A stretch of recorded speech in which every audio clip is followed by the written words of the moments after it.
ବିଲଙ୍କା ରାମାୟଣ। ସପ୍ତଶିରା ମନ୍ତ୍ରୀର ହନୁମାନ ସଙ୍ଗେ ଯୁଦ୍ଧ ଓ ରାମଙ୍କ ହସ୍ତେ ମୃତ୍ୟୁ। ମୁହିଁ ସୁମରନ୍ତେ ଇନ୍ଦ୍ର ଅମୃତ ସିଞ୍ଚିଲେ, ଚେତନା ପାଇଣ ସବୁ ଯିବେ ପଳାଇଲେ। ଏହା ଶୁଣି ରଘୁନାଥ ହରଷ ହୋଇଲେ, ଧନ୍ୟ ହନୁମନ୍ତ ବୋଲି ବହୁ ପ୍ରଶଂସିଲେ। ଧନ୍ୟରେ ଅଞ୍ଜନା ସୁତ ପବନ ତନୟ, ଦୁଃଖ କାଳେ ତୁହି ମତେ ହୋଇଲୁ ସହାୟ। ଏବେ କି ବିଚାର କହ ଆହେ ହନୁବୀର, କିପରି ମରିବ ସେହି ପାପିଷ୍ଠ ସୁର। ମାରୁତି ବୋଇଲେ ଶୁଣ ପ୍ରଭୁ ରଘୁମଣି, ଲଙ୍କା ଭୁବନରେ ଛନ୍ତି ବହୁତ ସଇନି। ରଥ ଗଜ ଅଶ୍ୱପଦାତିକ ପ୍ରମିତ, ମହାବଳିଆର ସେହି ଲକ୍ଷ ଶିରା ସୁତ। ଶୁଣିନ ଶ୍ରୀରାମ କଲେ ପ୍ରତିଜ୍ଞା ବହୁତ, ବିଲଙ୍କାରେ ନ ରଖିବି ଗୋଟିଏ ଦଇତ। ଗୁମ୍ଫାରୁ ବାହାର ହୋଇ ସନ୍ଧ୍ୟା ସାରି ରାମ, ପ୍ରଚଣ୍ଡ ପର୍ବତ ପରେ କଲେ କବିଶ୍ରାମ। ମରକତ ଶିଳା ପରେ ବିଜେ କଲେ ରାମ, ଫଳମୂଳ ଗୁଡ଼ା ଆଣିଦେଲେ ହନୁମାନ। ଭୁଞ୍ଜିଣ ସନ୍ତୋଷ ହେଲେ କୌଶଲ୍ୟା କୁମାର, କ୍ରୋଧେ ବିଲଙ୍କାକୁ ଦୃଷ୍ଟି ଦେଲେ ବାରମ୍ବାର। ମାରିବି ଦୈତ୍ୟକୁ ନିଶ୍ଚୟ ପ୍ରତିଜ୍ଞା ରଖିବି, ସହସ୍ରେ କଶିର ତାର କାଟି ପକାଇବି। ଏହା କହି ଶିଳା ପରେ ଶୋଇଲେ ଶ୍ରୀରାମ, ପାଦ ପଦ୍ମ ମଞ୍ଚାଳଇ ଅଞ୍ଜନା ନନ୍ଦନ। ଏଥୁ ଅନନ୍ତରେ ଶୁଣ ଦେବୀ ଗୋ ପାର୍ବତୀ, ମନ୍ତ୍ରୀଙ୍କି ଘେନିଣ ଭାଳେ ବିଲଙ୍କା ନରପତି। ବୋଇଲେ ବୃତ୍ତାନ୍ତ ଶୁଣ ଆହେ ମନ୍ତ୍ରୀ ବର, ହନୁମନ୍ତ ନାମେ ଜପି କପି ଶ୍ରୀରାମର ଚାର। ଆଜି ସେହି ମୋର ଗର୍ଭରେ ଯେ ପଶିଥିଲା, ରାମ ନାମ ବୋଲି ମୋର ଗର୍ଭ ଡାକ ଦେଲା। ଉଦ୍ଗାରି ପକାନ୍ତେ ଗର୍ଭ ପଡ଼ି ସେ ବାନର, ପଚାରନ୍ତେ ବୋଇଲେ ମୁଁ ଶ୍ରୀରାମର ଚାର। ଏ ନଗ୍ର ମଧ୍ୟରେ ମନ୍ତ୍ରୀ ଶ୍ରୀରାମ ଅଛଇ, ଅକଣ୍ଟକ ରାଜ୍ୟ ମୋର କଣ୍ଟକ ଯେ ହୋଇ। ଖୋଜି ମାର ମନ୍ତ୍ରୀ ତାକୁ ହେଳା ତୁ ନ କର, କାଲିର ଭିତରେ କାଟି ପକା ତାର ଶିର। ମନ୍ତ୍ରୀ ବୋଲେ ଦେବ ମୋର ବଚନ ଶୁଣନ୍ତୁ, ଶ୍ରୀରାମ ସଙ୍ଗରେ କଳି ଗୋଳ ନ କରନ୍ତୁ। ନଭାଙ୍ଗ ମୋହର ବୋଲ ଆହେ ନୃପରାଣ, ଚାଲନ୍ତୁ ଶ୍ରୀରାମ ପାଦେ ପଶିବା ଶରଣ। ରାଜା ବୋଇଲେ ଭୋ ମନ୍ତ୍ରୀ ରାମଙ୍କୁ ଡରିଲୁ, କ୍ଷତ୍ରିବୃତ୍ତି ଛାଡ଼ି ଶ୍ରୀରାମଙ୍କୁ ଭୟ କଲୁ। ଯେବେ ଭୟ କଲୁ ତୁହି ପଶ ଯା ଶରଣ, ଅଧୈର୍ଯ୍ୟ ନ କର ମୋତେ ଆହେ ମନ୍ତ୍ରୀ ଗଣ। ନିଶ୍ଚୟ କାଲି ଶ୍ରୀରାମଙ୍କୁ ମାରିବଇ ମୁହିଁ, ଏତେ ବୋଲି ପହୁଡ଼ିଲା ବିଲଙ୍କା ଗୋସାଇଁ।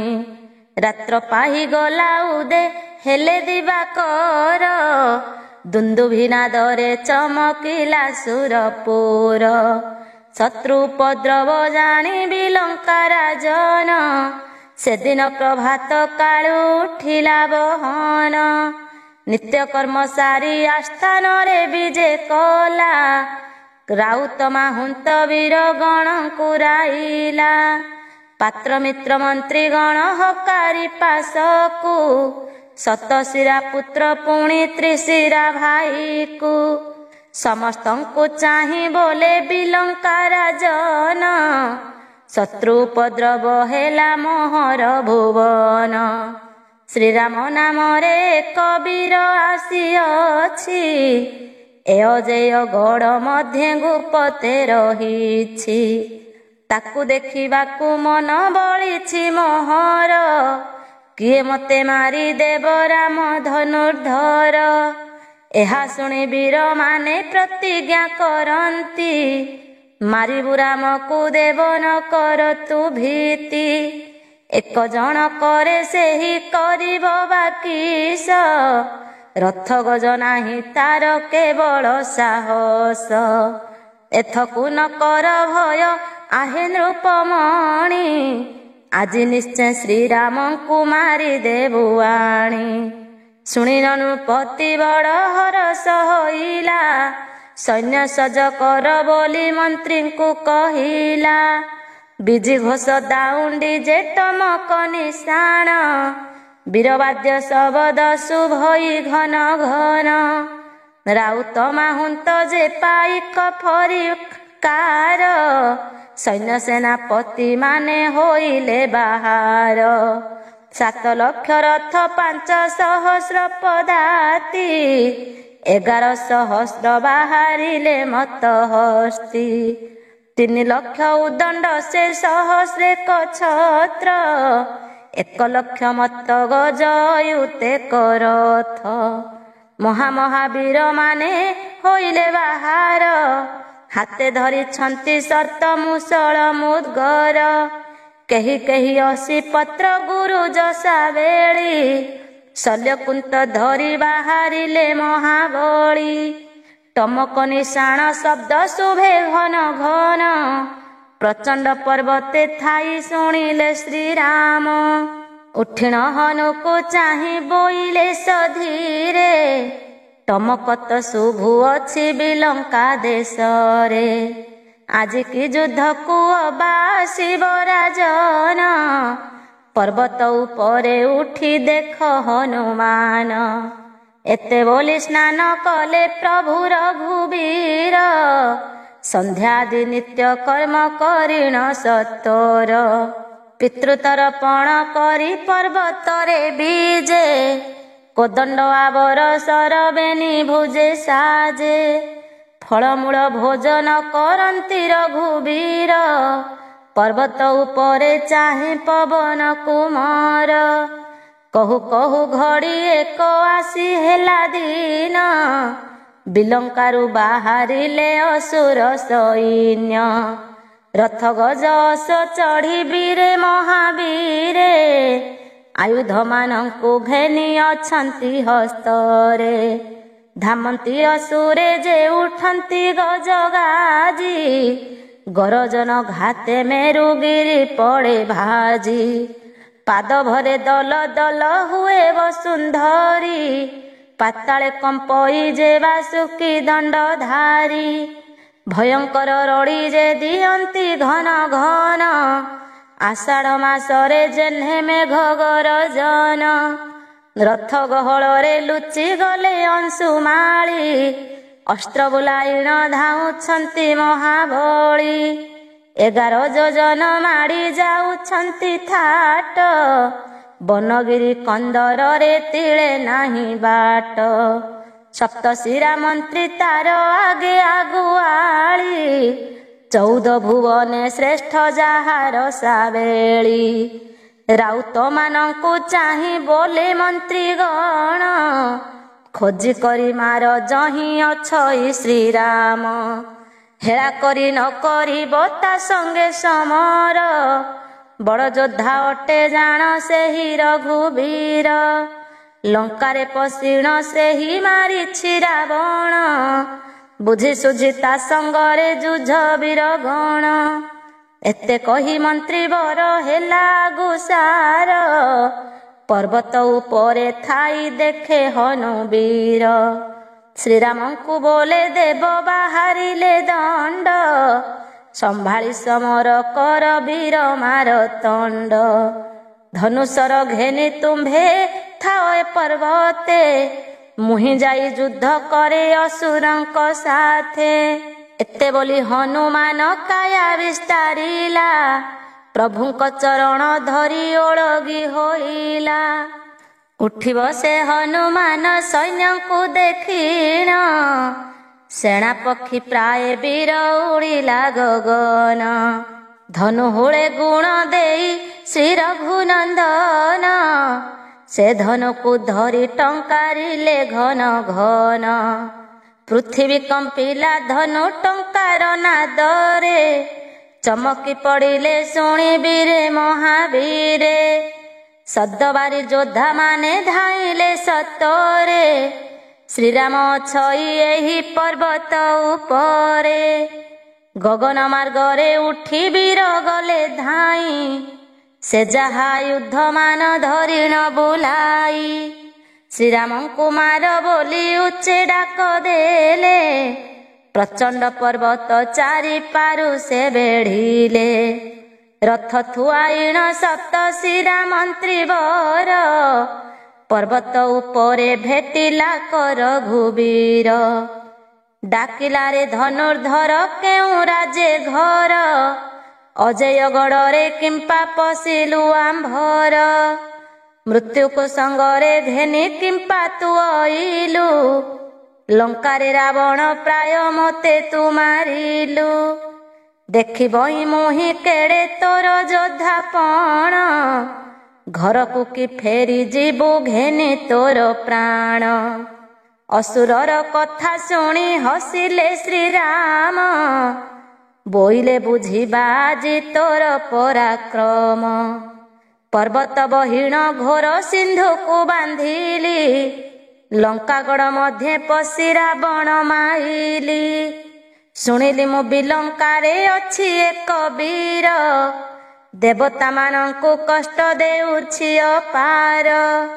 ପ୍ରତିଜ୍ଞା କରିଛି ତାକୁ ସବଂଶେ ମାରିବି, ବିଲଙ୍କା ଦେଶରେ ଲୁହା ମହି ବୁଲାଇବି। ତୁ ଯେବେ ଆତୁର ହେଉ ଅଛୁରେ ଅସୁର, ଆଜି ତୋତେ ପଠାଇବି ଆଗ ଯମପୁର। ମନ୍ତ୍ରୀବର ସପ୍ତଶିରା ଶୁଣି କୋପ କଲା, ଲୁହାର ଗୋଟିଏ ଧନୁ ହସ୍ତରେ ଧଇଲା। 5 ଲକ୍ଷ ବାଣ ଦୈତ୍ୟ ବିନ୍ଧିଲା କଟାଣି, ଜଳିଗଲା ସେନା ରାଚ ବଜ୍ର ସମ ଜାଣି। କତୁରୀ ବାଣରେ ବିନ୍ଧି ରଘୁକୁଳ ବାଳ, ବେନିଖଣ୍ଡ କରିଦେଲା ଅସୁରର ସର। ଚାରିପାରୁଷରେ ଦୈତ୍ୟ ବଳ ବେଢ଼ିଥିଲେ, ଶ୍ରୀରାମଙ୍କ ଉପରକୁ ନାରାଚ ବିନ୍ଧିଲେ।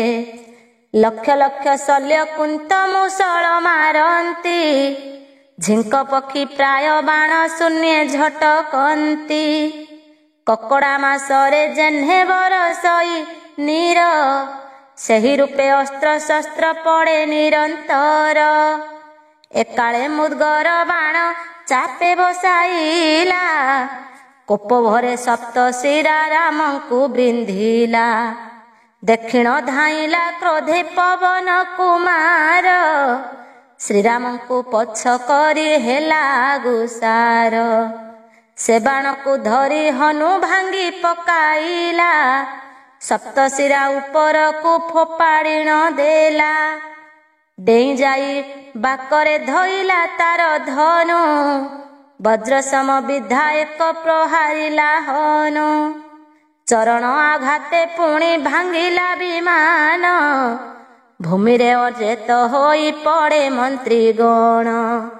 ଧାଇଁ ଯାଇ ହନୁମନ୍ତ ବସିଲା କମାଡ଼ି, କ୍ରୋଧ ଭରେ ଘନ ଘନ ଛାଡ଼େ ସିଂହରଡ଼ି। ଶପଥ ମୁଣ୍ଡକୁ ଧରି ଝିଙ୍କେ ହନୁମାନ, ଶପଥ ମୁକୁଟ ପୁଣି ପାଦେ କଲା ଚୂର୍ଣ୍ଣ।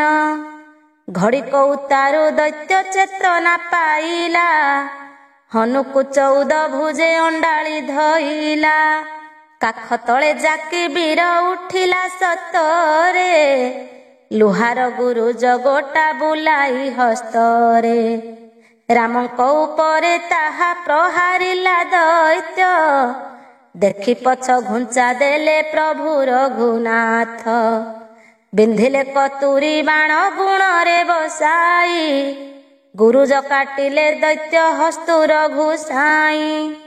ଗୋଟାଏ ଶାବଳ ଧରି ପିଟନ୍ତେ ଦାନବ, ବାଦଲ ସରରେ ତାହା କାଟିଲେ ରାଘବ। ତହିଁ ପରେ ପେଶିଲେ କପୁଣ 80 ପତ୍ର, ସମ୍ଭାଳି ନ ପାରି ସେହି ପ୍ରତାପୀ ଦଇତ।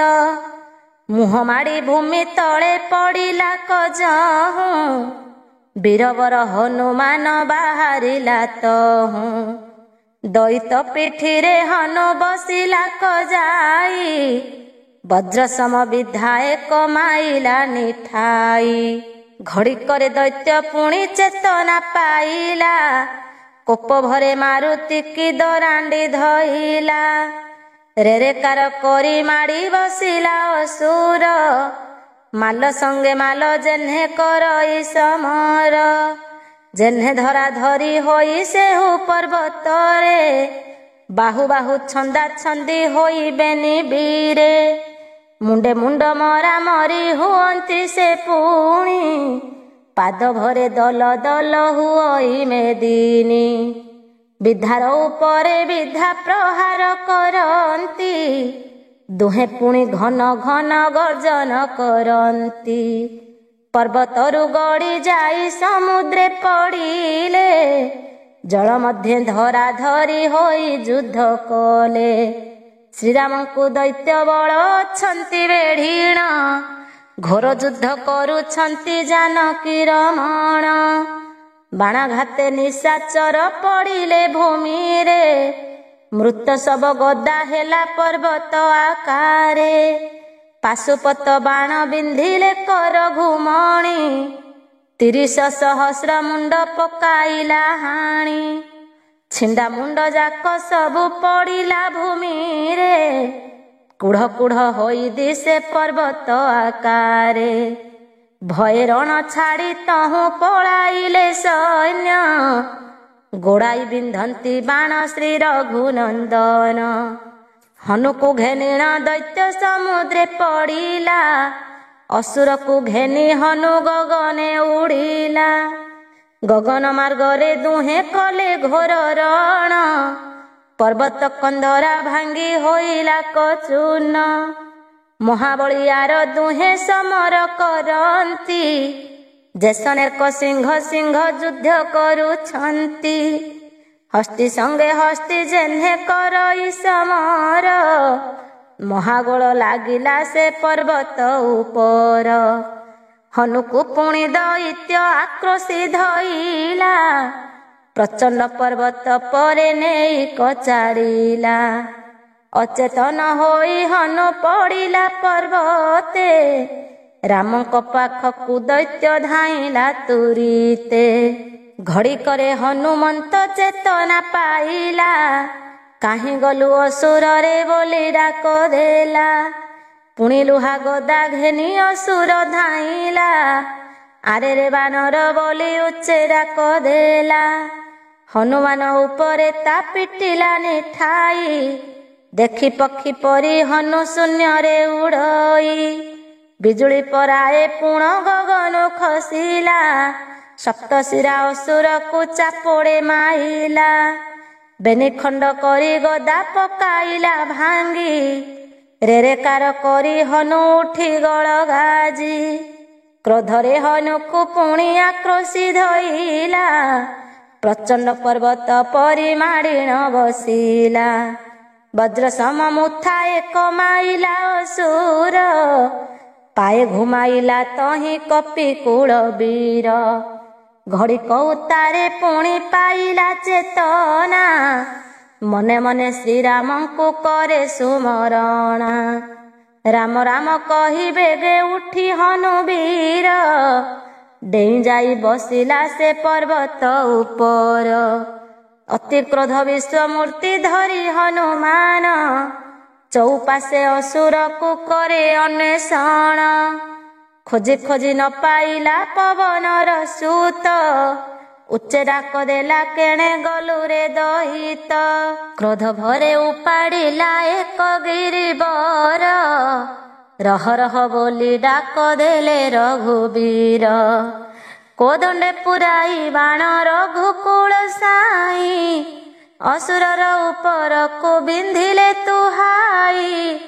ଦୈତ୍ୟ ହୃଦେ ପଡ଼ି ବାଣ ହୋଇଗଲା ଚୂର, ଦେଖି କ୍ରୋଧେ ସତ ବାଣ ବିନ୍ଧି ରଘୁବୀର।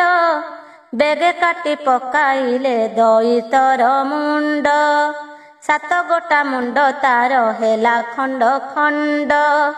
ପ୍ରାଣ ଛାଡ଼ି ସେ ଅସୁର ଭୂମିରେ ପଡ଼ିଲା। ମରିବାର ବେଳେ ଦୈତ୍ୟ ଗର୍ଜନ ଛାଡ଼ିଲା। ପଳାଇଲେ ଦୈତ୍ୟ ବଳ ଛିନ୍ନ ଛତ୍ର ହୋଇ। ସପ୍ତଶିରା ମୃତ୍ୟୁ ଦେଖି ନ ରହିଲେ କେହି। ଏହା ଦେଖି ଦେବଗଣ ହରଷ ହୋଇଲେ। ଶ୍ରୀରାମଚନ୍ଦ୍ରଙ୍କ ଶିରେ ପୁଷ୍ପବୃଷ୍ଟି କଲେ। ପର୍ବତ ଉପରେ ବିଜେ କଲେ ଚାପଧର। 2 ଦିନ ଦିନ ରାତି ହୋଇଲା ସମର। ଯୁଦ୍ଧ ସାରି ରଘୁନାଥ ସମୁଦ୍ରେ ପଶିଲେ। ସ୍ନାନ ନିତ୍ୟ କର୍ମ ସାରି ଶୌଚ ହୋଇଲେ। ପିତୃଙ୍କ ତର୍ପଣ ସାରି କୋଦଣ୍ଡ ଧାରଣ। ପର୍ବତ ଶିଖରେ ବିଜେ କଲେ ରଘୁରାଣ। ଫଳମୂଳ ଗୁଡ଼ା ଆଣି ହନୁମନ୍ତ ଦେଲା। ଭୋଜନ ସାରିଲେ ତହିଁ କୌଶଲ୍ୟା ବୋଳା। ଫଳମୂଳ ଖାଏ ହନୁ ବନସ୍ତେ ପଶିଣ। ରାତ୍ର ପ୍ରବେଶ ହୋଇଲା ଶୋଇଲେ ଶ୍ରୀରାମ। ରାତ୍ର ଥାଉ ଯୁଦ୍ଧ କଥା କୁହାକୁହି ହୁଅନ୍ତି। ଶଯ୍ୟାରୁ ଉଠିଣ ରାମ ସରସଳ ଖନ୍ତି। ସହସ୍ର ରାବଣର ମନ୍ତ୍ରୀ ନିମନ୍ତେ କ୍ଷୋଭ ଓ ନାଭି ଦୈତ୍ୟ ଜନ୍ମ ହୋଇ ଯୁଦ୍ଧକୁ ଆଗମନ ଓ ମୃତ୍ୟୁ। ଏଥୁ ଅନନ୍ତରେ କଥା ଶୁଣ ଶାକମ୍ଭରୀ। ଆସ୍ଥାନ ଉପରେ ବିଜେ କଲେ ଦଣ୍ଡଧାରୀ। ଭଗ୍ନ ବଳମାନ ଯାଇ ମିଳିଲେ ନଗରେ। 4 ଜଣାଇଲା ବେଗେ ନୃପତି ଛାମୁରେ। ଭୋ ଦେବ ମଣିମା ଶୁଣ ବିଲଙ୍କା ଈଶ୍ୱର। ସପ୍ତଶିରି ମନ୍ତ୍ରୀ ମଲା ଯୁଦ୍ଧରେ ତୋହର। ଅନେକ ସମର କରି ମନ୍ତ୍ରୀ ବର ମଲା। ରଘୁନାଥ ତାକୁ ବାଣେ କାଟି ପକାଇଲା। ଏହା ଶୁଣି ନୃପତି ଯେ ପଡ଼ିଲା କବଳି।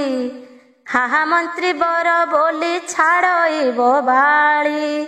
ହାହା ମନ୍ତ୍ରୀ ବର ତୁହି ଜୀବନ ମୋହର। ମାରି ନ ପାଇଲୁ ରଣେ ସେ କୋଦଣ୍ଡ ଧର। ଦେବତା ମାନେ ତ ଭଏ ହନ୍ତି ଥରହର। ସାମାନ୍ୟ ମାନବ ନେଲା ପରାଣ ତୋହର। ମହାକ୍ଷତ୍ରୀ ବୋଲି ପୁଣି ରାମ ହସ୍ତେ ମଲୁ। ମୋତେ ଛାଡ଼ି କରି ମନ୍ତ୍ରୀ କେଣେ ଚାଲିଗଲୁ। କାହାକୁ ବା ଭଲ ମନ୍ଦ ପଚାରିବି ମୁହିଁ। କେବା ମୋତେ ଭଲ ମନ୍ଦ ବୁଝିଦେବ କହିଁ। ଆହା ଆହା ମନ୍ତ୍ରୀ ବୋଲି କରଇ ରୋଦନ। ଶବଦ ଶୁଭିଲା ଯାଇ ବିଲଙ୍କା ଭୁବନ। ମନ୍ତ୍ରୀ ବର ବଧ ହେଲା ରାମର ହସ୍ତର। ବିଲଙ୍କାର ଲୋକେ ଶୁଣି କଲେ ହାହାକାର। ସୁରେଖା ସୁନ୍ଦରୀ ଅଟେ ମନ୍ତ୍ରୀର ଘରଣୀ। କାନ୍ତବଧ ଶୁଣି ଉଚ୍ଚେ କାନ୍ଦଇ ତରୁଣୀ। 10 ମାସ ଗର୍ଭ ମୋର ଅଛଇ କୁମର। କାନ୍ତ କାନ୍ତ ବୋଲି ଉଚ୍ଚେ କାନ୍ଦେ ରାମ ବର। ଆହେ ପ୍ରାଣନାଥ ମୋତେ କାହିଁ ଛାଡ଼ିଗଲା। ଏବେ ବଡ଼ କ୍ଷତ୍ରୀ ହୋଇ ରାମ ହାତେ ମଲା। ଯୁବା କାଳେ ଆହେ କାନ୍ତ ହେଲି ମୁଁ ଅନାଥ। ସମ୍ଭାଳି ଯୁଦ୍ଧ ନ କଲ କିମ୍ପା ପ୍ରାଣନାଥ। କେବଳ ଦେଶରୁ ସେହି ଶ୍ରୀରାମ ଅଇଲା। ତୋତେ ଯୁଦ୍ଧେ ମାରି ମୋତେ ଅନାଥ ସେ କଲା। କେ ରାମକୁ ମାରି ଦେବ ଆଗରେ ମୋହର। କାନ୍ତକୁ ମାଇଲା ତାକୁ କରିବି ଆହାର। କାନ୍ତ କାନ୍ତ ବୋଲିଣ ଯେ କାନ୍ଦଇ ତରୁଣୀ। ଗର୍ଭେ ଥାଇ ପୁତ୍ର ଗୋଟି ତାର ଦନ ଶୁଣି। ଡାକିଲା ଗୋମାତ କାନ୍ଦୁ ତୁହି କାହିଁ ପାଇଁ। ମୋ ପିତାକୁ କେ ମାଇଲା କହ ମୋତେ ତୁହି। ଏହା ଶୁଣି ଅସୁରୀ ଯେ ଗର୍ଭକୁ ଚାହିଁଲା। ବୋଇଲା ତୋର ପିତାକୁ ଶ୍ରୀରାମ ମାଇଲା। ପୁତ୍ର ବୋଇଲା ତୁ ମୋତେ ପ୍ରସବ ଯେ କର। ମାରିବି ମୋ ପିତା ଶତ୍ରୁ ଏ ସତ୍ୟ ମୋହର। ଶ୍ରୀରାମଙ୍କୁ ମାରିବି ମୁଁ ମୋତେ କର ଜନ୍ମ। जेणु मो पिताକୁ बद्ध କରିଛି ଶ୍ରୀରାମ। ଏହା ଶୁଣି ଦଇତୁଣୀ ହରଷ ହୋଇଲା। ସେହି କ୍ଷଣି କୁମାରକୁ ପ୍ରସବ ସେ କଲା। ଗର୍ଭରୁ ବାହାରି ତଳେ ପଡ଼ିଲା କୁମାର। ଶରୀର ବିକାଶେ ତାର ପର୍ବତ ଆକାର। ଲାଜେ ଜର ଜର ହୋଇ ପଡ଼ିଲା ଭୂମିରେ। ଅନ୍ତନାଡ଼ି ଲାଗିଅଛି ତାହାର ନାଭିରେ।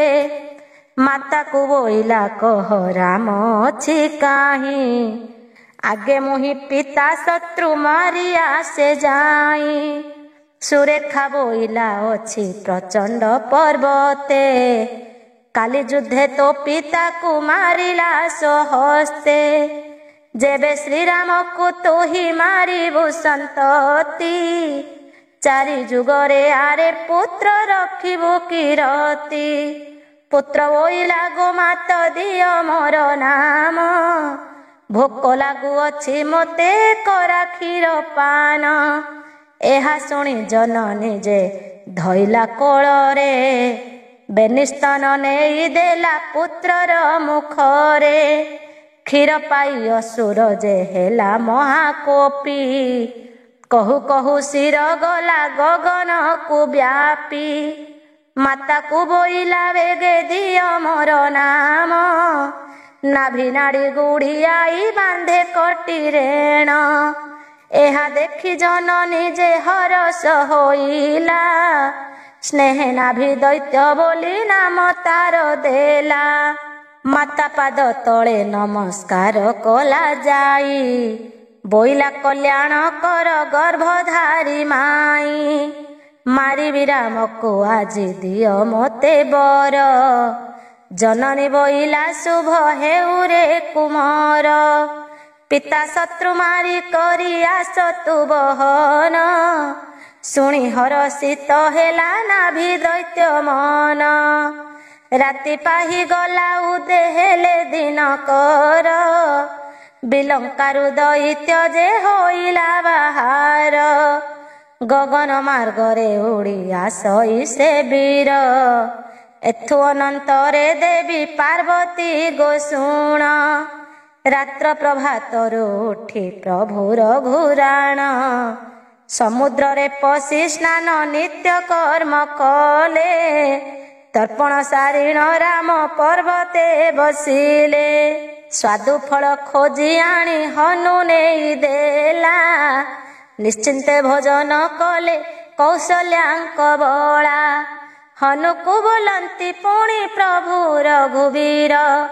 ବିଲଙ୍କାକୁ ଚାହିଁ ଥାଅ ପବନ କୁମାର। ମାୟାବୀ ଅସୁର ସେହି ଅଟନ୍ତି ପାମର। ନ ଜାଣି ଗୋପତେ ଆସି କରନ୍ତି ସମର।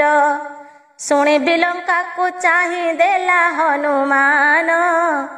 କଳା ମେଘ ଖଣ୍ଡ ପ୍ରାୟ ଦିଶଇ ଗଗନ।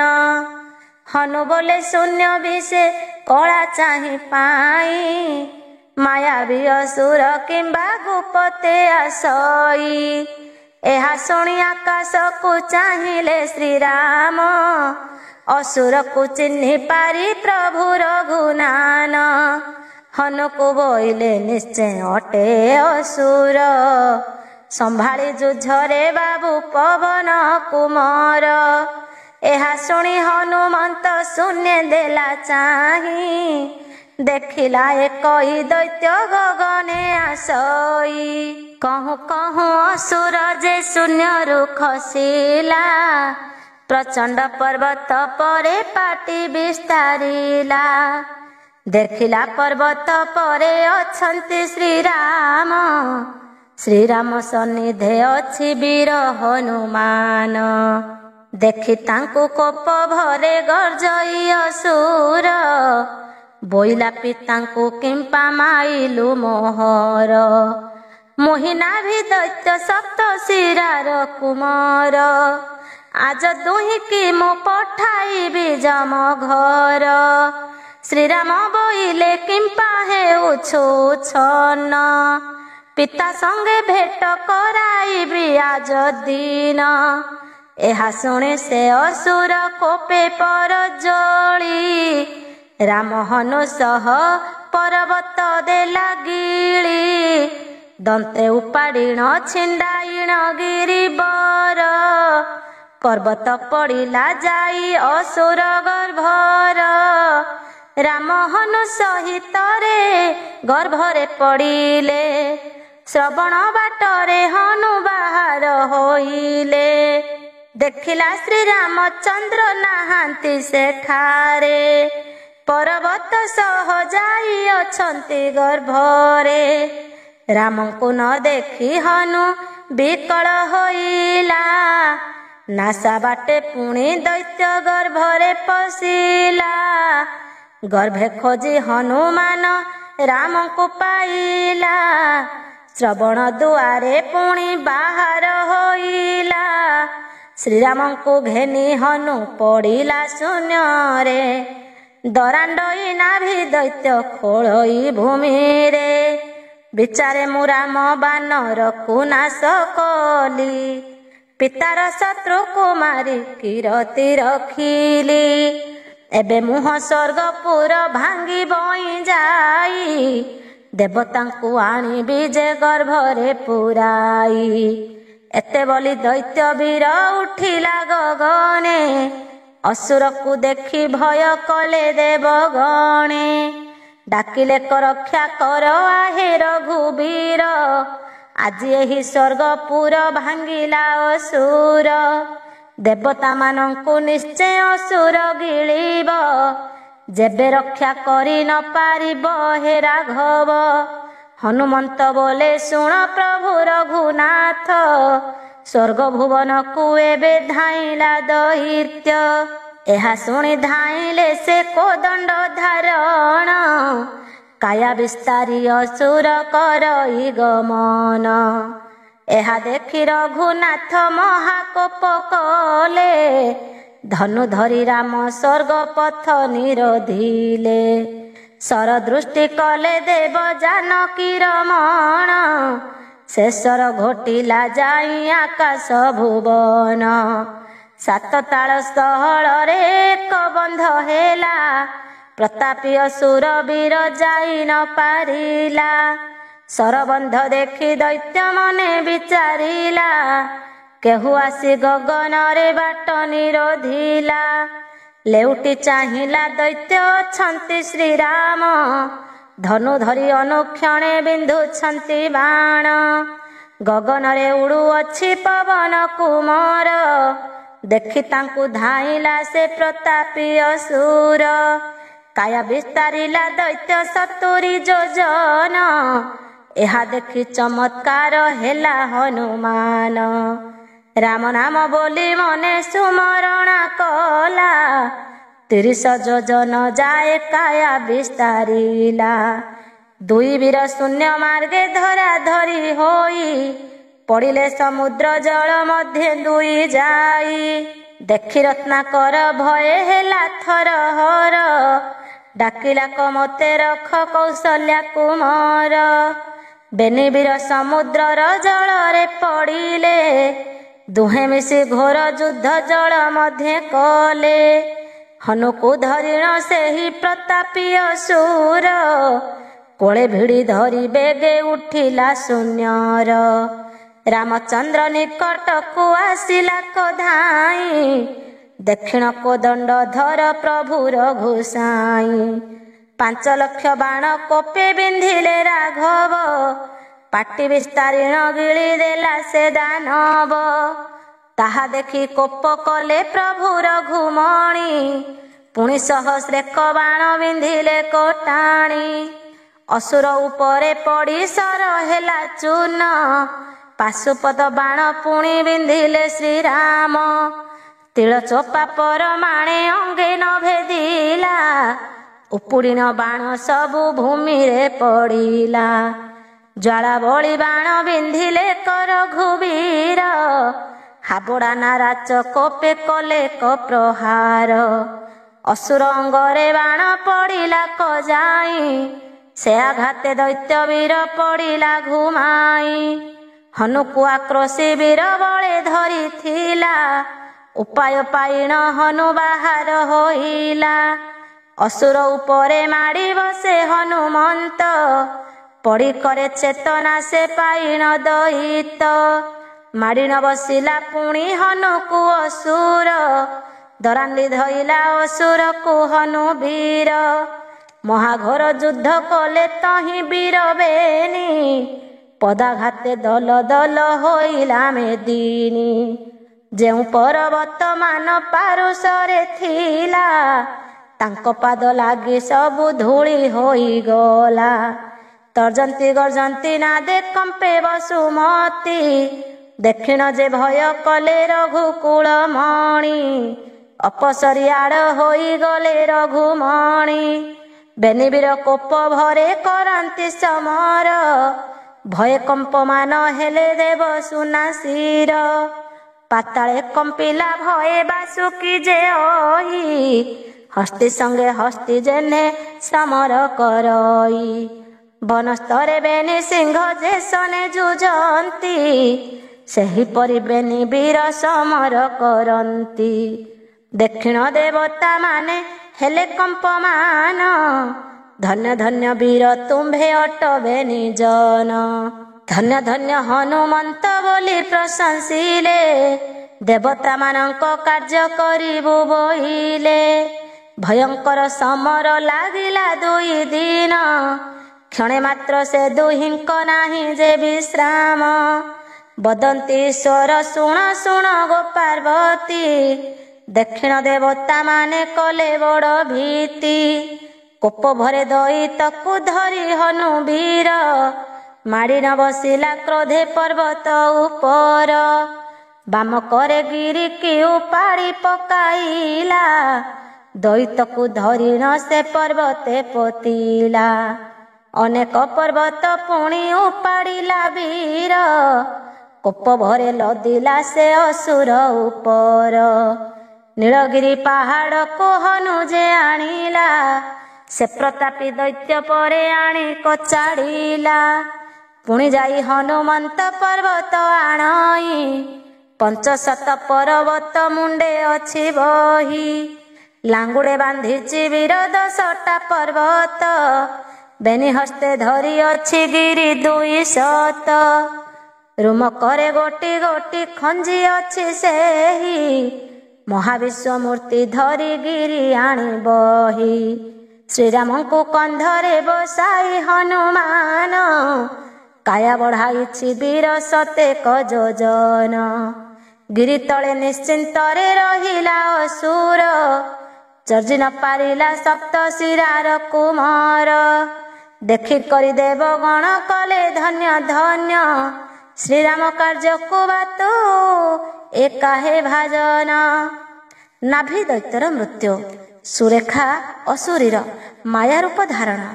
ଶଙ୍କର ବୋଇଲେ ଦେବୀ ପାର୍ବତୀ ଗୋ ଶୁଣ, ଅପୂର୍ବ ଚରିତ ଏ ବି ଲଙ୍କା ରାମାୟଣ। ବାଲ୍ମୀକ ମୁନି ଏହି ଗ୍ରନ୍ଥ କଲେ ଜାତ, ସେ ମୁନିଙ୍କ ପାଦ ପଦ୍ମେ ରହୁ ମୋର ଚିତ୍ତ। ଜୟ ଜୟ ପାର୍ବତୀର ବର ବିଶ୍ୱନାଥ, ତାହାଙ୍କ ଚରଣ ତଳେ ଲୋଟୁ ମୋର ମାଥ। ଜୟ ଶାକମ୍ଭରୀ ଜୟ ଶିବର ଘରଣୀ, ଝଙ୍କଡ଼ବାସିନୀ ଦେବୀ ମହିଷା ମର୍ଦିନୀ। ଖେଳ କୌତୁକରେ ତୁ ପାଳୁ ଏ ସଂସାର, ତିମିର ନାଶନ ତୋର ଜଳନ୍ତା କୁଠାର। ମୁହିଁ ସିଦ୍ଧେଶ୍ୱର ଦାସ ମୂର୍ଖ ପଣ୍ଡିତ, ଶ୍ରୀହିଙ୍ଗୁଳା ପରଶନେ କଲଇଁ ବ୍ୟକତ। ଝଙ୍କଡ଼ବାସିନୀ ମାତ ମତେ ଦିଅ କହି, ତୁମ୍ଭର ଆଜ୍ଞାରେ ମୁହିଁ ବ୍ୟକତ କଲଇଁ। ଏହି ରାମାୟଣ ନରେ କମନେ ଶୁଣ, ରାମାୟଣ ଶୁଣ ନରେ ଲୋଭ ଶିକାରଣ। ରାମାୟଣ ଶୁଣି କନର ଭବୁ ଅପାର, ରାମାୟଣ ଶୁଣି ନରେ ଦୁଷ୍ଟରୁ ନିସ୍ତର। ରାମ ରାମ ପଦଟି ଯେ ଅଟଇ ଅମୃତ, ଶୁଣି ଶୁଣି ଏହି ନାମ ପାପୁ ଅମୁକ୍ତ। ରାମାୟଣ ବୃତ୍ତାନ୍ତକୁ ନିରନ୍ତରେ ଘୋଷ, ଶ୍ରୀରାମ ଚରଣେ ଭଜେ ସିଦ୍ଧେଶ୍ୱର ଦାସ। ଏଥୁ ଅନନ୍ତରେ ଯେ ପାର୍ବତୀ ଯୋଡ଼ି କର, ବୋଇଲେ ଭସୁଳ ପତିଏ ଭବୁ ନିସ୍ତାର। ସପ୍ତଶିରା ପୁତ୍ର ପୁଣି କେଉଁ କୃତ୍ୟ କଲା, ଅନେକ ପର୍ବତେ ହନୁ ତାହାକୁ ପୋତିଲା।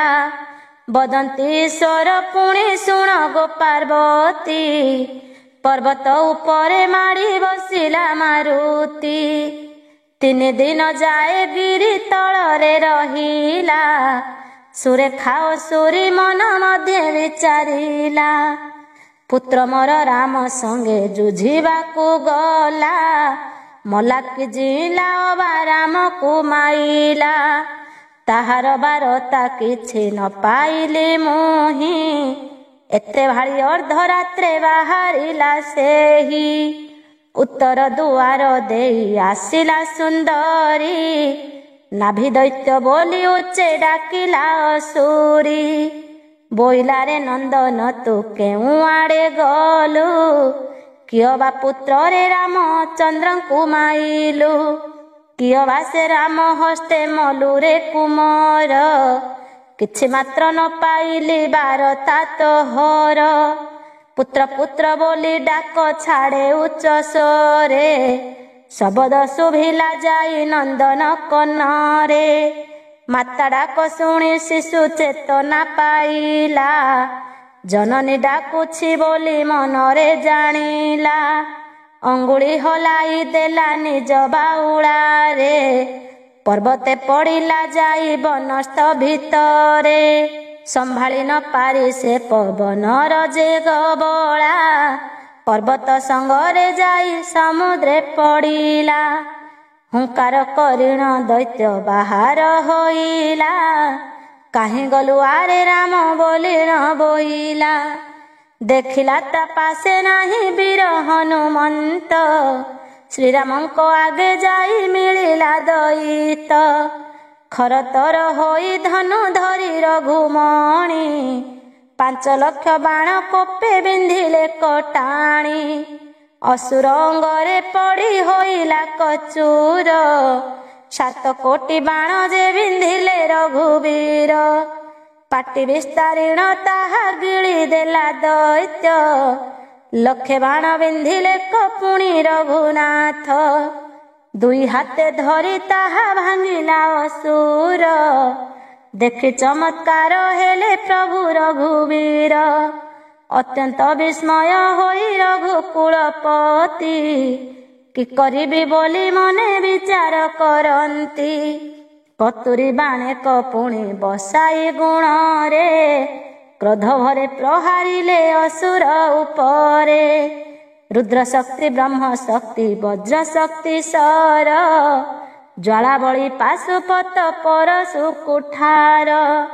କୁନ୍ତଶୂଳ ଶଲ୍ୟ ଗଦା ମୁଦ୍ଗର ମାଇଲେ, ଅଗ୍ନି ଅସ୍ତ୍ର ପର୍ବତାସ୍ତ୍ର ମନ୍ତ୍ରିଣ ବିନ୍ଧିଲେ। ନବବାଣ ଗୁଣେ ବସାଇନ ରଘୁମଣି, ସେ ଦୈତ୍ୟ ଉପରକୁ ବିନ୍ଧିଲେ କଟାଣି। ଅସୁର ଅଙ୍ଗରେ ପଡ଼ି ସବୁ ହେଲା ଚୂର, ଦକ୍ଷିଣ କୋଦଣ୍ଡ ତ୍ୟାଗ କଲେ ରଘୁବୀର। ଅତ୍ୟନ୍ତ ବିସ୍ମୟ ହୋଇ ଭାଳିଲେ ଶ୍ରୀରାମ, ଧିକ ମୋର ବଳ ବୀର୍ଯ୍ୟ ଧିକ ରାମ ନାମ। 1 ଗୋଟି ଅସୁରକୁ ଜିଣି ନ ପାରିଲି, ଏ ନଗରେ ଜୟ ନାହିଁ ନିଶ୍ଚୟ ଜାଣିଲି। ବନବାସୀ ହେବି ମୁହିଁ ରହିବି ବନସ୍ତେ, ଦେବତାଙ୍କୁ ଦଣ୍ଡ ପଛେ ଦିଅନ୍ତୁ ଦଇତେ। ଏତେ ବୋଲି ଧନୁ ତ୍ୟାଗ କଲେ ରଘୁ ଶିଷ୍ୟ, ଏହା ଦେଖି ଦେବତାଏ କଲେ ବଡ଼ ତ୍ରାସ। ବ୍ରହ୍ମା ଡାକ ଦେଲେ ଧନୁ ଛାଡ଼ କାହିଁ ପାଇଁ, ବ୍ରହ୍ମସ୍ୱର ବିନ୍ଧି ନାଭି କାଟ ହେ ଗୋସାଇଁ। ନାଭି କାଟି ପକାଇଲେ ମରିବ ଅସୁର, ଶୁଣି ଧନୁ ଧଇଲେ ରଘୁକୁଳ ବୀର। ସେକାଳେ ବ୍ରହ୍ମାଙ୍କୁ ସୁମରିଲେ ରଘୁପତି, ଏତେବେଳେ ଦିଅ ମତେ ତୁମ୍ଭ ବ୍ରହ୍ମ ଶକ୍ତି। ଏହା ଶୁଣି ବେଦପତି ଦେଲେ କସକତି, ପରମ ସନ୍ତୋଷ ହେଲେ ପ୍ରଭୁ ରଘୁପତି। କପାଳେ ଲଗାଇ ଗୁଣେ ବସାଇ ଶେଷର, आकर्षण करी छाड़ी देले रघुवीर। दैत्य हृदय जाई पड़िला सकती, ब्रह्मलिंग भेदी नाभि छेदिन झटती। बेनी खंड करी नाभि पकाइले काटी, गर्जन से दैत्य वीर भूमि परे लोटी।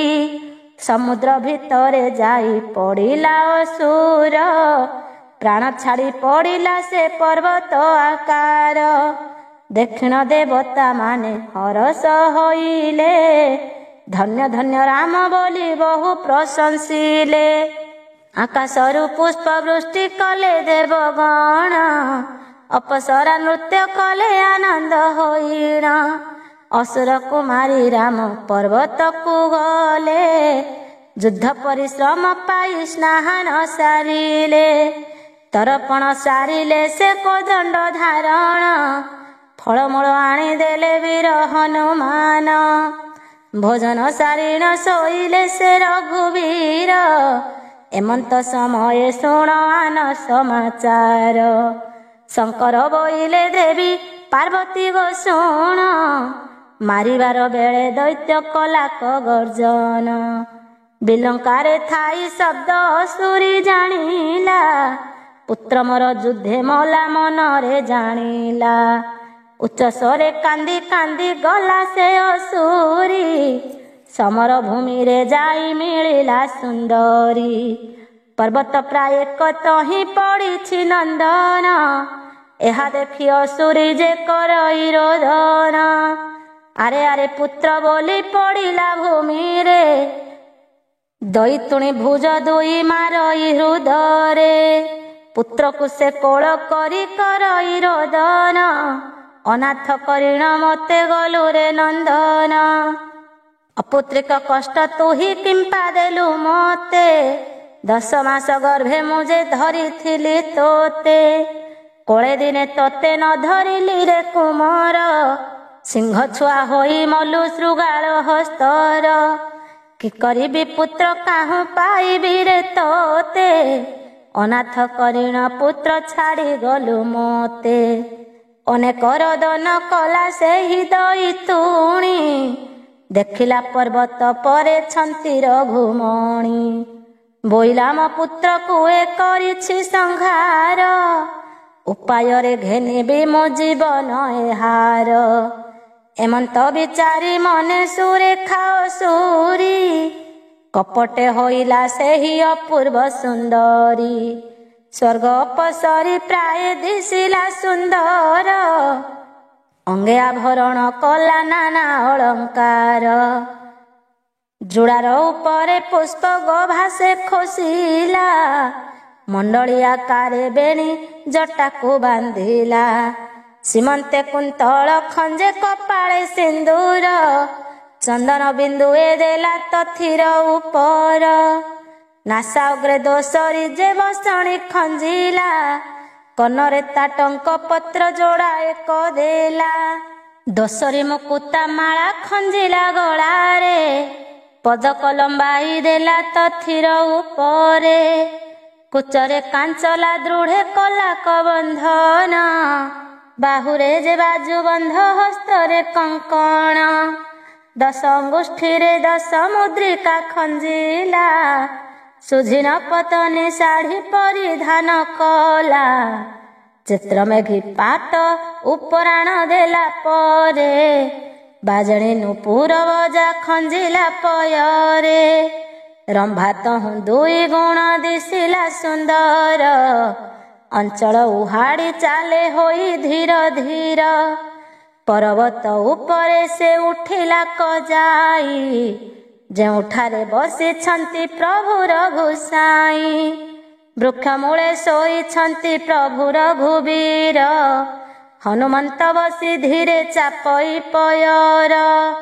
ଏମନ୍ତ ସମୟ ଯାଇ ମିଳିଲା ଅସୁରୀ, ଖଣ୍ଡେ ଦୂରେ ବସି ଉଚ୍ଚେ କାନ୍ଦିଲା ଚତୁରୀ। ଉଚ୍ଚ ସ୍ୱରେ କାନ୍ଦଇ ସେ ଦଇବ ସୁମରି, ବେନି ନୟନରୁ ତାର ବହେ ଅଶ୍ରୁବାରି। ଆହା ପିତା ଭର୍ତ୍ତା ବୋଲି କାନ୍ଦେ ଉଚ୍ଚ ସ୍ୱରେ, ପୁଣି କ୍ଷଣ କରେ ସେହି ଦଇବ ସୁମରେ। ଉଠଇ ବସଇ ପୁଣି ଗଡ଼ଇ ସେ ବାଳି, ଚାରିଦିଗେ ଅନାଇଣ ଛାଡ଼ଇବ ବାଳି। ଶୋଇଥିଲେ ଶ୍ରୀରାମଙ୍କ ନିଦ୍ରା ଭାଙ୍ଗିଗଲା, ଉଠି ବସିଲେ କବେଗେ କୌଶଲ୍ୟାଙ୍କ ବଳା। ରୋଦନ ଶୁଭିଲା ଯାଇ ରାମଙ୍କ କର୍ଣ୍ଣର, ହନୁକୁ ଚାହିଁଣ ବୋଇଲେ ରଘୁବୀର। ବନସ୍ତ ଭିତରେ ଏକା କାନ୍ଦୁଅଛି କିଏ, ବିଚାରିଣ କାର୍ଯ୍ୟ କର ପବନ ତନଏ। ଏହା ଶୁଣି ଅନାଇଲା ବୀର ହନୁମାନ, ବୋଇଲା ଯେ ସ୍ତ୍ରୀ ଏକ କରୁଛି ରୋଦନ। ପରମା ସୁନ୍ଦରୀ ସେହି ଅଟେ ସୁକୁମାରୀ, ଦେଖିଲା ଯ ପାଇବେ ଯେ ସ୍ୱର୍ଗ ଅପସରି। ଦେଖି ତାକୁ ହନୁମନ୍ତ ବିଚାରଇ ମନେ, କାହିଁ ପାଇଁ କାନ୍ଦୁଅଛି ରହି ଘୋର ବନେ। ଏ ଯୁବତୀର ମଣିଟି ଅଟଇ କାହାର, କେତେ କାଳ ବସି ଗଢ଼ିଥିଲା ବେଦବର। ଏକି ପାଇଁ ବନସ୍ତରେ ଆସିଣ ପଶିଲା, କେବଳ ଦେଶରୁ ଅବାଏ ନାରୀ ଅଇଲା। ଏତେ ଭାଳି ହନୁମାନ ଗଲା ଖରତରେ, ପ୍ରବେଶ ହୋଇଲା ଯାଇ ରାମଙ୍କ ଛାମୁରେ। ବୋଇଲେ ଭୋଦେବ ଶୁଣ ଆହେ ଚାପଧାରୀ, ଅପୂର୍ବ ରମଣୀ ଏହି ଅତ୍ୟନ୍ତ ସୁନ୍ଦରୀ। ଜାନକୀ ସମାନ ସେହି ଅଟଇ ସୁନ୍ଦର, ତୁମ୍ଭଙ୍କୁ ଏ ଯୋଗ୍ୟ ପ୍ରଭୁ ରଘୁକୁଳ ବୀର। ଆଜ୍ଞା ଦେଲେ ଦର୍ଶନ କରାଇବି ଆଣି, ଏହା ଶୁଣି ହସିଲେ ସେ ପ୍ରଭୁ ଚାପ ପାଣି। ବୋଇଲେ ରେ ହନୁ ବୀର ରଖ ତାକୁ ତୁହି, ସେ ସ୍ତ୍ରୀ ଗୋଟାକୁ ବେଗେ ପଚାର ତୁ ଯାଇ। ବନସ୍ତରେ ବୁଲୁଅଛି ବୋଇଳ ନିରେଖ, ମନକୁ ଯୋଗାଏ ଯେବେ ହନୁ ତାକୁ ରଖ। ଶୁଣି ହନୁମାନ ବୋଲେ ଯୋଡ଼ିବେନି କର, ବନସ୍ତରେ ଜାତ ମୁହିଁ ଜାତିରେ ବାନର। ସେ ନାରୀ କି ଦେବ ମୁଁ ଭାଜନ ଯେ ଅଟଇ, ଗଧ ମୁଖେ ଅମୃତର ସ୍ୱାଦ ବା କାହିଁ।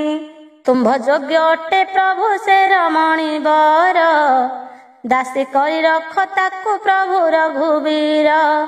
ଶ୍ରୀରାମ ବୋଇଲେ ହନୁ ତେମନ୍ତ ନୁହଁଇ, ଆମ୍ଭମାନଙ୍କର ବାବୁ ନିୟମ ଅଛଇ।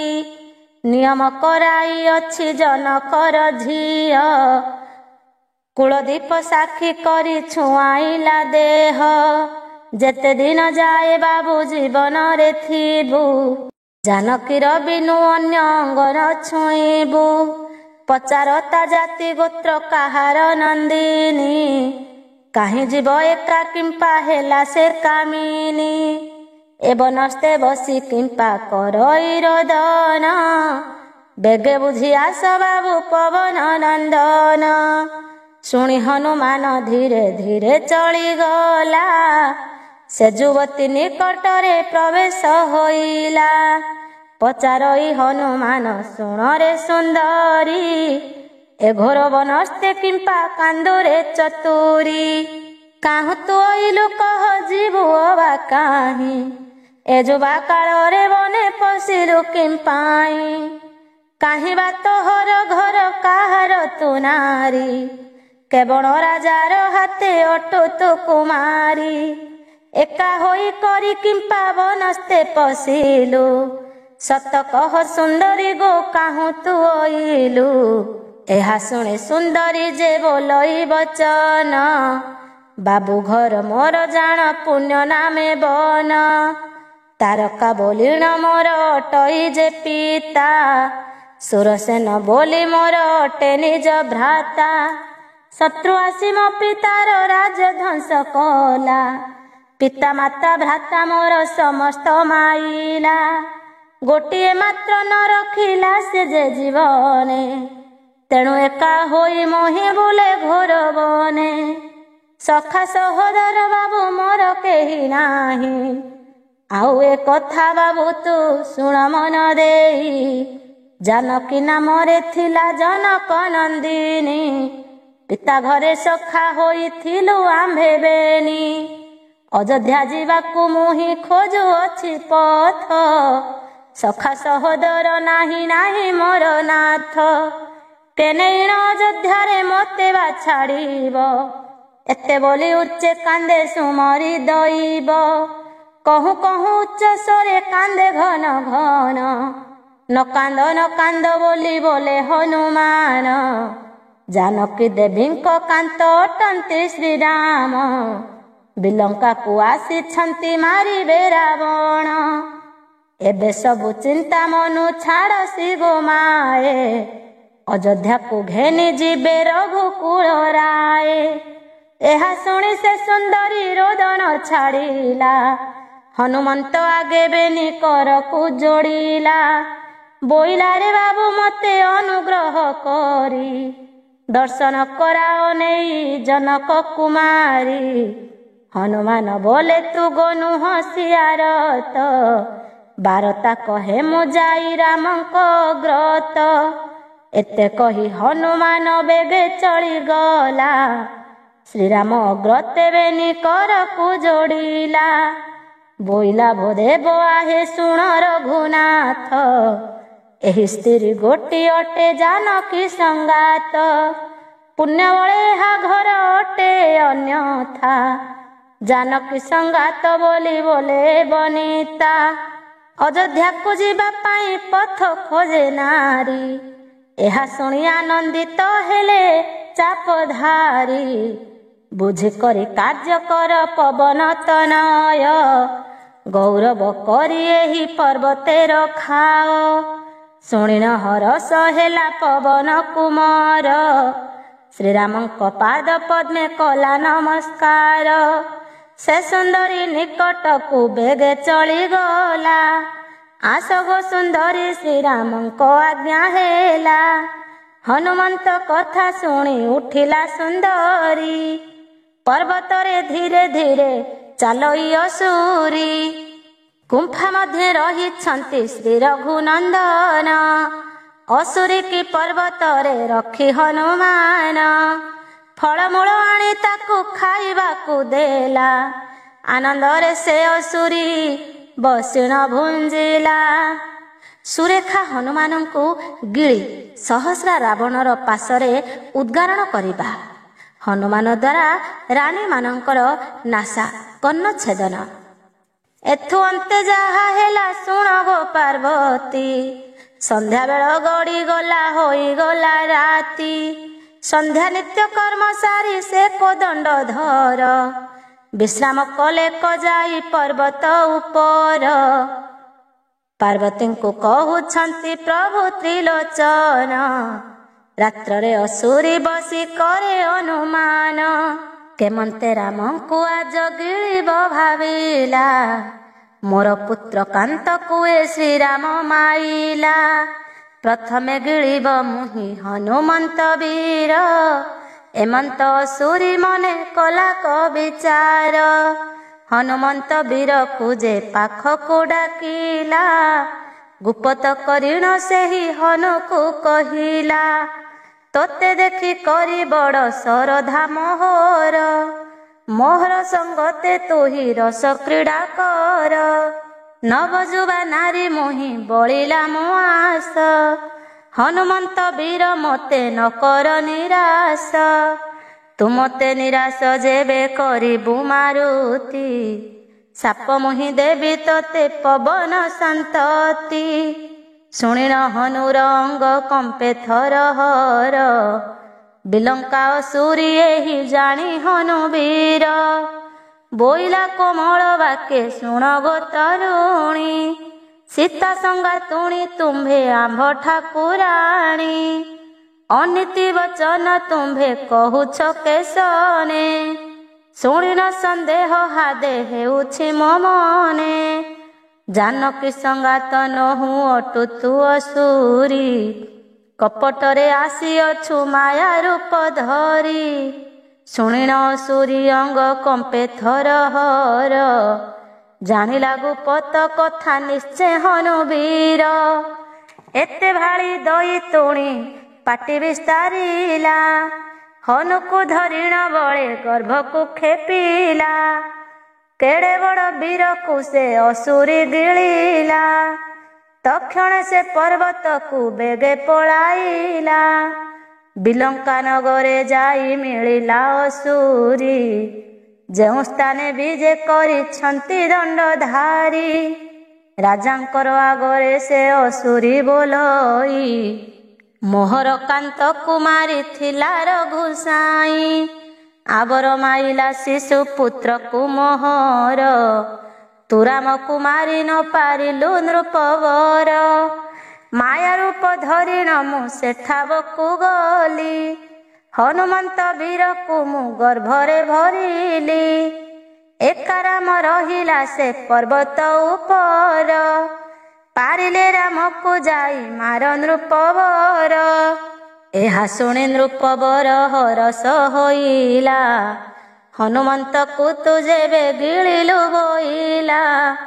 एबे श्रीराम को मोर किछि भय नाही काली निश्चय मारी बई रघुकुल साई उद्गारित बानर को देखा जी मोते बिलंका राज्य मंत्री करी बई तोते एहा शुणी से असुरी बेगे उद्गारिला हनुमंत वीर तार गर्भरु पड़िला लाले जर जर होई पड़िला भूमि रे चेतना पाइला हनु वीर घड़ी करे राम राम बोली मने मने सुमरीण मला प्राय पड़िला से अंजना नंदन दैत्य को बोइला ए श्रीराम रतर मारिबाकू आसीथिला बिलंका नगर हनुमंत मला राम केमंते मरिब एते बड़ जस मोर